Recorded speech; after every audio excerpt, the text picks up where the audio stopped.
Hello, welcome to Jason the Old Millennial. My name is Jason, speaking to you here in my basement in the great state of Kansas. Today's video, I'm continuing ranking my top 100 or listing my top 100 favorite albums of all time. I'm at number 24 on my list. And number 24 is Another Side of Bob Dylan. It came out in 1964 by Bob Dylan. And continue to hear my thoughts here on Jason the Old Millennial.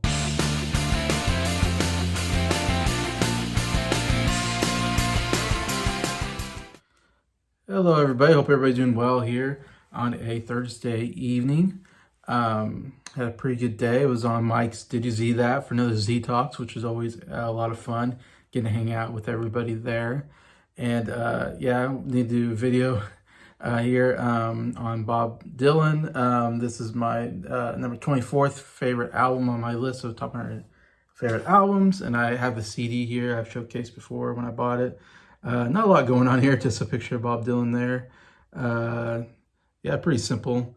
Yeah, even got this is actually a different version. I saw Briar from Briar's Music Showcase bought maybe an older version of this album, and it looked much different. I don't think it had this on the side, which is the songs are on here.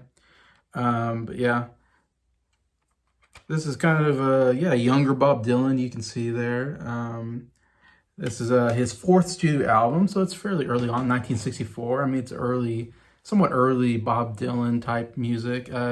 Back when he was still just a acoustic guitar folk singer, just him and the acoustic guitar, before he went electric and definitely changed folk music. Some didn't like it when he started playing with electric guitar and prefer his acoustic guitar and harmonica sound. Was kind of the more pure folk music of the time period, and thought he was kind of went commercial or something, I guess, and went away from folk music. Obviously, Bob Dylan's considered the greatest folk singer of all time. Definitely one of my favorite folk singers and songwriters of all time. I would say he's not a particularly good singer. That's maybe the biggest distraction from him as a musician. Though I think his early stuff like this album, vocally is pretty good. Like, I really enjoy his vocals. He doesn't necessarily hear a lot of high notes. He doesn't have a great range necessarily, but he does sing with some passion in some songs a little bit. And does a good job of changing his voice around during the song. But he's really good at writing great melodies, I think, is maybe a strong point on this album. Like, so many really, really strong songs here. And some hidden gems, some ones you might not have heard of that I thought were excellent. And it just had a really great melody to it. He's not really big on writing huge choruses. I don't know why that's never been a big thing for Bob Dylan from what I've kind of heard of him.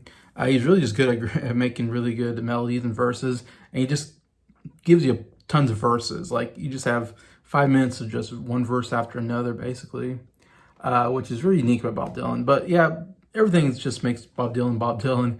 His vocals, and it's like you couldn't have this without that Bob Dylan vocals. It's just unique and just makes him who he is. But yeah, like I said, this is definitely very early, very pure folk. Like, if you want pure folk music, this is it. It's just Bob Dylan and a acoustic guitar and harmonica, and I think one song has some piano on it that he also played.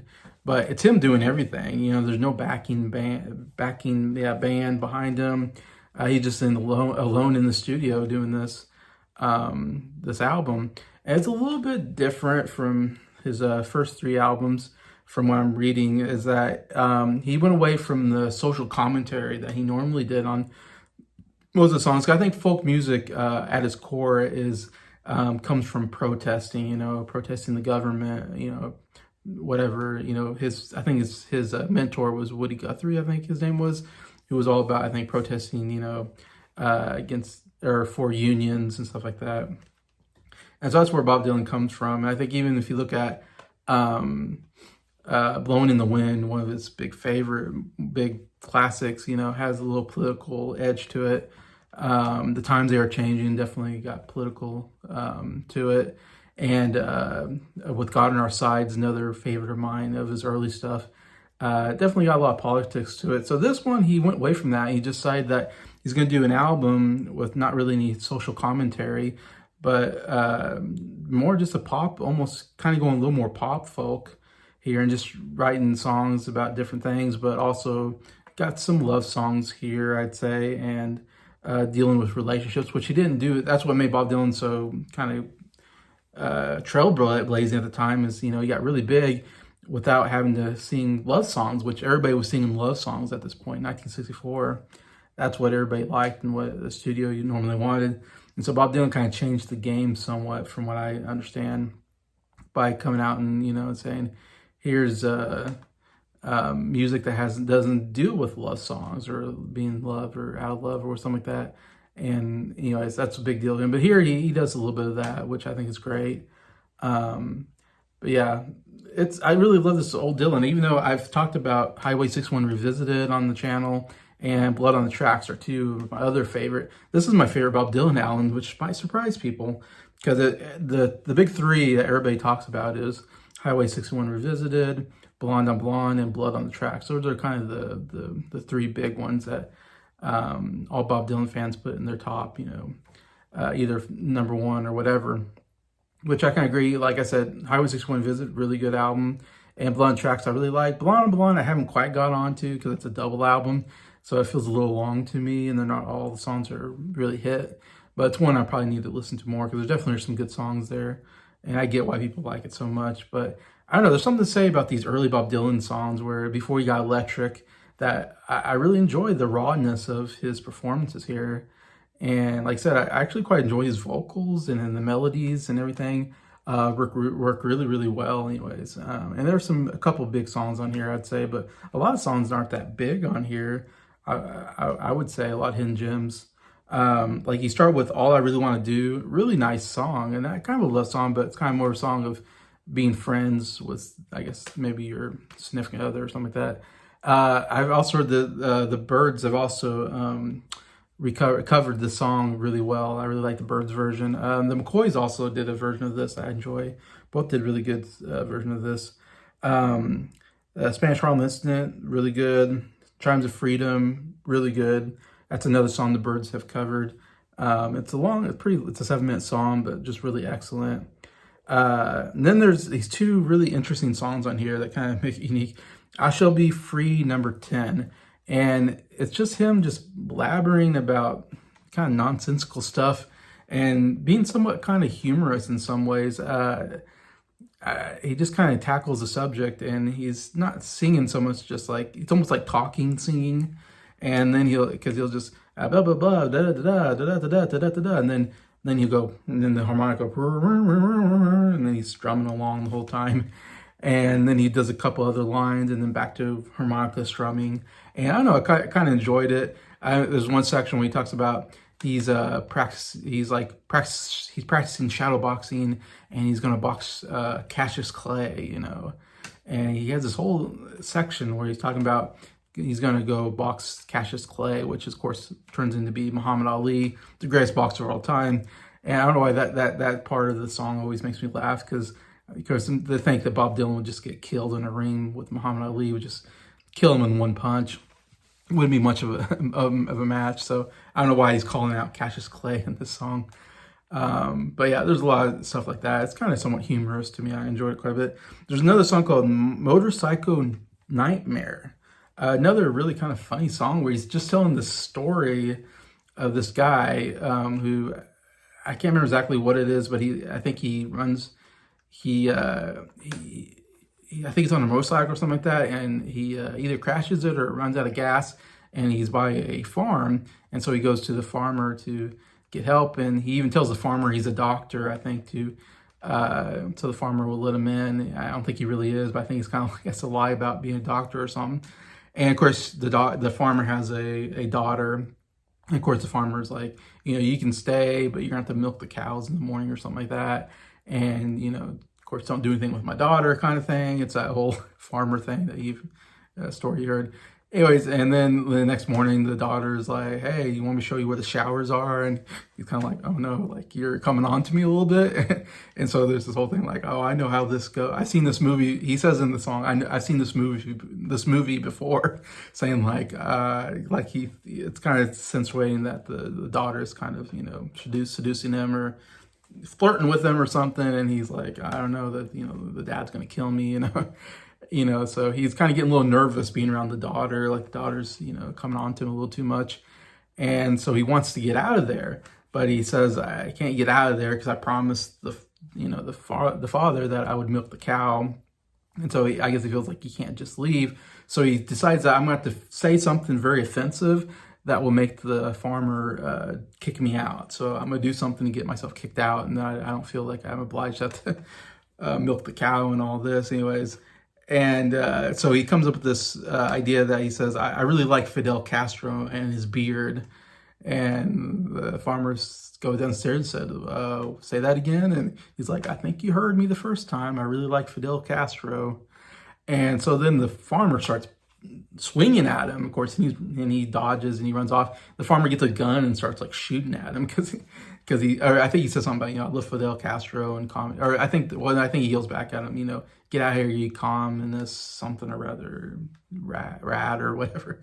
Anyways, and that's how he gets out of the situation and runs off anyways. And so, I don't know, it's kind of a funny little story that I actually quite enjoyed. It's a little different than a lot of stuff that he did on here. To Ramona, really beautiful song, another somewhat romantic song, more of a love song to someone named Ramona.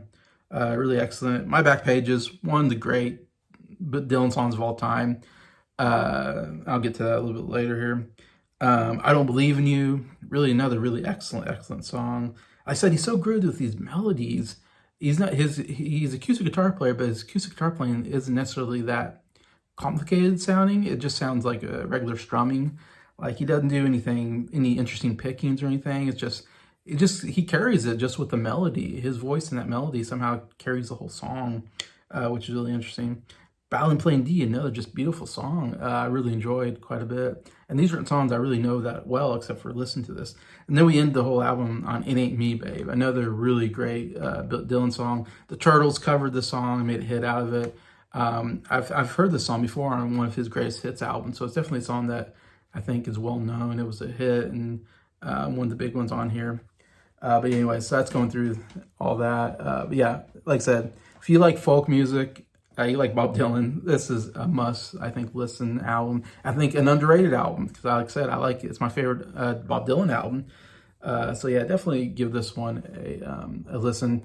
It went number 43 in the US, number 8 in the UK, so it did top 10 in the UK, not as much in the US. Like I said, it's not as well received or critically acclaimed as some of his other stuff. Didn't make probably as much stuff as money or sold as many records maybe, but still excellent album from Bob Dylan. So saying that, I'll get to my top 3 favorite songs on here. Some songs that didn't quite make it. Honorable mentions is To Ramona, really beautiful song, loved it. Don't Believe You and Ballad in Plain D, like I mentioned, all really great, like hidden gem songs that I really enjoyed. Number 3, I went with Chimes of Freedom. And this is a song I've heard first from the Byrds, actually. I believe it's on Mr. Tambourine Man, the Byrds' first album, which is a really great album, which I still haven't gotten to yet. It's going to come up on my albums list here. But yeah, it's 7 minutes, and yet it's just kind of beautiful the way he sings it. And I didn't really look at the lyrics too strongly to see what it is. Obviously, it's about freedom and all that. And I just love how he ends the last, and they see the chimes of freedom flashing. And it's just really great. Every time he comes up with that, he sings about chimes of freedom. But yeah, it's just one of those songs that, yeah, it goes 7 minutes and it could go even longer. It's just one of those just real pleasant songs at number 3. Number 2, I have It Ain't Me, Babe. Like I said, one that I've heard before actually on a Greatest Hits record, and fell in love with it then and still fall in love with it now. It's just an amazing song.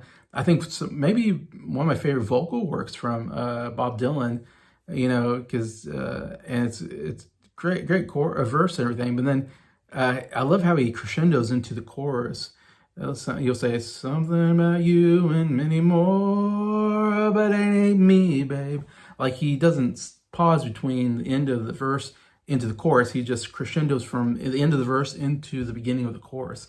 And it's such a cool way of doing it. But even that chorus, he really kind of sings out. He really, you can tell he's really singing his heart out on this chorus. When he says, no, no, no, it ain't me, babe. It ain't me you're looking for. I mean, it's really good vocals here, and just a fun song to sing to. It's one of my favorite to play and sing. And it's kind of an interesting song because it's kind of the anti-love song. He's telling a girl, you're looking for this perfect guy who's going to, follow you wherever you go, and he's going to die for you. He's going to be this great guy. And he's saying, that's not me. It ain't me, babe. He's saying, so go away, find that guy. It's not me. It's like, if you're looking for that guy, keep going.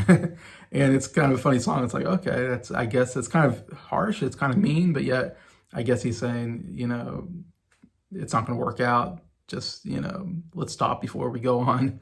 And so I guess it's nice in a sense that he's telling her, he's telling the truth. He's putting all his cards down, saying, I'm not going to be that one.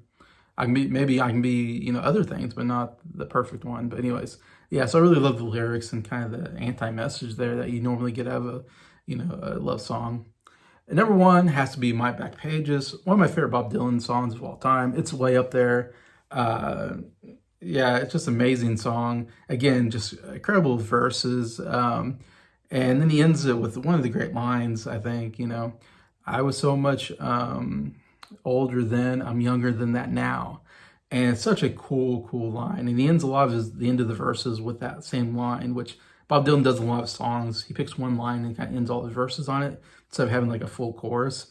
And I don't know, it just really works.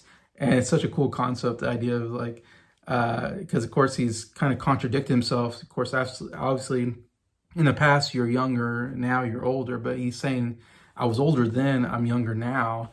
And obviously you can't be talking about age because that's not how age works. So he's talking about something else. I haven't delved too much into it. I'm sure someone can analyze that better than me.